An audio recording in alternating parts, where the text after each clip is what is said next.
जय माता की भक्तों, आप सभी का स्वागत करती हूँ स्पिरिचुअल ज्ञान साधना में। और आप सभी से अनुरोध करती हूँ कि स्पिरिचुअल ज्ञान साधना को सब्सक्राइब कर लीजिए और बेल आइकन को प्रेस कर दीजिए ताकि आप कुंवरे कुंवरे कले भावरे दे नयन लाभ सब सादर ले जाई न बरने मनोहर जोरी जो पुमा कछु कहो न थोरी। अर्थात वर और कन्या सुंदर भावरे दे रहे हैं। सब लोग आदर पूर्वक उन्हें देखकर नेत्रों का परम लाभ ले रहे हैं। मनोहर जोड़ी का वर्णन नहीं हो सकता, जो कुछ उपमा कहूँ वही थोड़ी होगी। बोलिए सियापति रामचंद्र भगवान की जय। जय माता की, राधे राधे। कैसे आप सभी लोग? आशा करते हैं सभी लोग बहुत अच्छे होंगे। कमेंट में सीताराम सीताराम सीताराम अवश्य ही लिखिएगा, क्योंकि बहुत ही सुंदर आज की वीडियो है। और मुझे वीडियो बनाते हुए इतना हर्ष हो रहा है, इतनी मतलब भावुकता अंदर से, मेरे अंदर से उमड़ के आ रही है कि मैं इसके विषय में आपको क्या बताऊं। और बहुत ही सुंदर अवसर प्राप्त हुआ है वीडियो बनाने का। 17 दिसंबर 2023 दिन रविवार को विवाह पंचमी है। विवाह पंचमी प्रत्येक वर्ष मार्गशीर्ष महीने में शुक्ल पक्ष के पंचमी तिथि को मनाई जाती है। इस दिन प्रभु श्री रामचंद्र जी का माता सीता के साथ विवाह हुआ था। बहुत ही सुंदर, बहुत ही अनोखा, बहुत ही पावन और पवित्र पुनीत ये दिन है। क्या बोलो इसके विषय में। जिस दिन सीता माँ और भगवान श्री रामचंद्र का विवाह हुआ हो, ऐसे मतलब कुछ भी बोलना क्या होगा, लेकिन बहुत ही सुंदर दिन है। मुझे इसके लिए आपको वीडियो एक देनी थी और मुझे बहुत ही हर्ष, बहुत ही प्रसन्नता हो रही है कि भगवान ने मुझे ये इतनी कृपा दी है, इतना आशीर्वाद दिया है कि मैं इस पर वीडियो बना रही हूँ। तो आप सभी का बहुत बहुत स्वागत है स्पिरिचुअल ज्ञान साधना में। विनम्र निवेदन है कि यदि चैनल को सब्सक्राइब नहीं किया तो जल्दी से कर लीजिए, बेल आइकन प्रेस कर दीजिए ताकि आपको इम्पॉर्टेंट वीडियोस की नोटिफिकेशन मिलती रहे। तो बहुत ही सुंदर दिन है। आप सभी को माता सीता प्रभु श्री रामचंद्र जी के विवाह वर्षगांठ की ढेरों शुभकामनाएं, हार्दिक शुभकामनाएं। माता सीता प्रभु श्री रामचंद्र जी के आशीर्वाद से सभी की जोड़ियां अमर रहे, सभी बहनों का सुहाग बना रहे और सभी में प्रेम बना रहे। कभी कोई जोड़ा एक दूसरे से बिछड़े ना और कभी किसी के मन में कोई क्लेश उत्पन्न ना हो, सभी के संकट दूर हों। बहुत ही सुंदर दिन है विवाह पंचमी का। हमने आपको बता दिया कि प्रत्येक वर्ष अगहन मास में के शुक्ल पक्ष की पंचमी तिथि को विवाह पंचमी मनाई जाती है। माता सीता और प्रभु श्री रामचंद्र जी का विवाह हुआ था। बहुत से जगह मंदिरों में सीता माता और राम जी का विवाह किया जाता है, झांकियाँ सजाई जाती हैं, तरह तरह से पूजा पाठ किए जाते हैं। और हमें अपने घर में पूजा अवश्य ही करनी चाहिए विवाह पंचमी के दिन। माता सीता का विवाह और प्रभु श्री रामचंद्र जी का विवाह, जिसमें जितने भी देवी देवता हैं सभी साक्षी हुए थे। और कितना सुंदर वो, अगर आप पढ़ना चाहते हैं ना, अगर आप उस चीज़ को महसूस करना चाहते हैं, उस सुंदरता को, उस दृश्य को आप महसूस करना चाहते हैं, तो आप श्री रामायण जी की बाल कांड की चौपाइयाँ पढ़िए अर्थ सहित। आपको बहुत आनंद आएगा, सच में बहुत आनंद आएगा। बहुत ही सुंदर ये बाल कांड में जो विवाह का पूरा दिया हुआ है, बहुत ही सुंदर है। और आप पढ़िएगा, इस दिन पढ़ने से बहुत अधिक लाभ की प्राप्ति होती है। यदि पति पत्नी के जीवन में कोई भी क्लेश चला आ रहा है तो वो सबसे मुक्ति मिलती है, आपस में प्रेम बना रहता है। और आज की वीडियो में हम बहुत सारी बातें करने वाले हैं विवाह पंचमी के विषय में। तो चलिए प्रारंभ करते हैं आज की वीडियो। धार्मिक मान्यताओं के अनुसार भगवान राम और माता सीता का विवाह त्रेता युग में मार्गशीर्ष माह के शुक्ल पक्ष की पंचमी को हुआ था। इसलिए हर वर्ष इस दिन को विवाह पंचमी के रूप में मनाया जाता है। इस वर्ष विवाह पंचमी 17 दिसंबर 2023 को है। माना जाता है कि जो भक्त इस शुभ दिन पर भगवान राम और माता सीता के विवाह का आयोजन करते हैं या किसी भी प्रकार का पूजा का अनुष्ठान रखते हैं भगवान सीताराम का, तो उनके जीवन में खुशहाली और तरक्की आती है। विवाह पंचमी के दिन आपको सुबह जल्दी उठकर स्नान करना है। इसके बाद आप एक चौकी अवश्य ही स्थापित करें, उस पर आप लाल कपड़ा बिछाएं, पीला भी बिछा सकते हैं। कलश लगाएं, अखंड दीप जलाएं, भगवान श्री राम और सीता माता की मूर्ति या फिर फोटो स्थापित करें।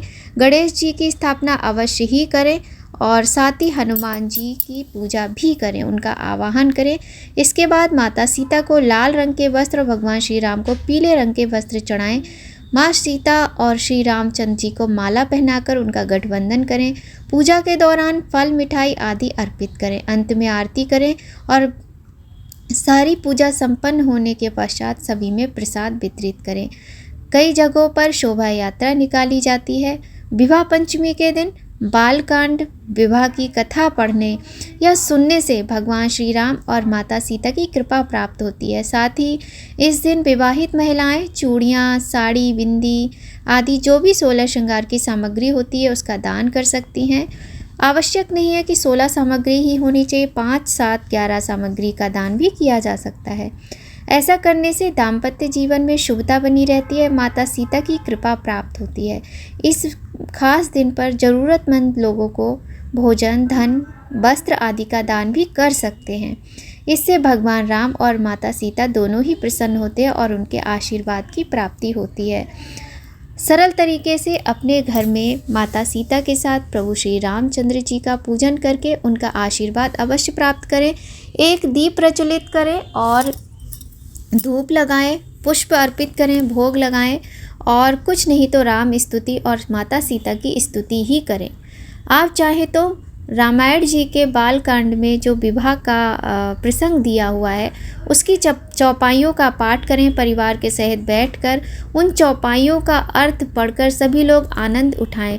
यकीन मानिए जब आप लोग वो चौपाइयाँ पढ़ेंगे ना और आप जब उनका अर्थ पढ़ेंगे, आप उनका अर्थ सुनाएंगे तो आप स्वयं ही नहीं, जो सुनने वाले होंगे ना वो भी कितना प्रसन्नता से उनका हृदय भर जाएगा और भावुकता से हृदय भर जाएगा।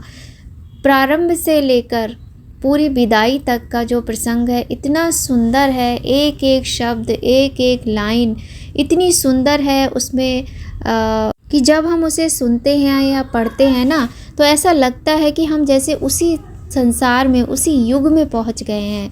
बहुत ही सुंदर है। आप लोग, अगर आपके पास समय हो, संडे का दिन है, ज़्यादातर लोगों की छुट्टी होती है, जिनकी छुट्टी नहीं होती है तो कोई बात नहीं, थोड़ी पूजा अवश्य ही करें।